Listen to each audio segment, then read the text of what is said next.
السلام عليكم. اليوم جيت نريبوندي على هذا السؤال لانه نظنه سؤال مهم وكمان راح تستفادوا. شوف، باش نجاوبوا على هذا السؤال لازم انت اختي تطرحي سؤال على روحك، اسكو راكي مبريسيه بزاف على لي بابيي ولا لا؟ لانه باش تعرفي هذه الفورماسيون تاع الدوس راح يكونوا فيها عامين، وهذوك العامين راح تكوني فيها الترنونت، تدي فيها ان سالير اونتر 1500 حتى 2000 اورو. اون فوا ديبلومي الخدمه راح تكون مضمونه 100%. نقولها لك من دركا.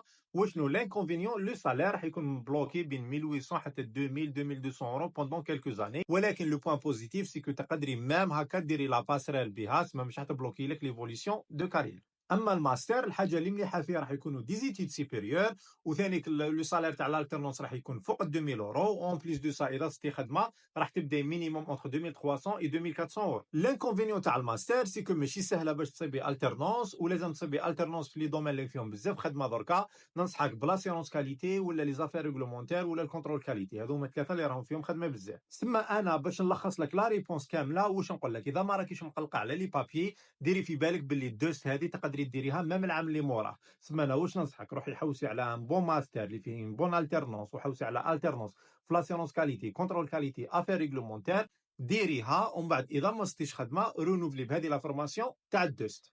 اذا راكم حابين نكملوا في هذه السلسله ماذا بكم تشجعونا بلي كومونتير، لانه فريمون لي كومونتير تاعكم كي يطلع لي الفيديو هذا واش راح ينكوراجيني باش نزيد دي فيديو واحد اخرين.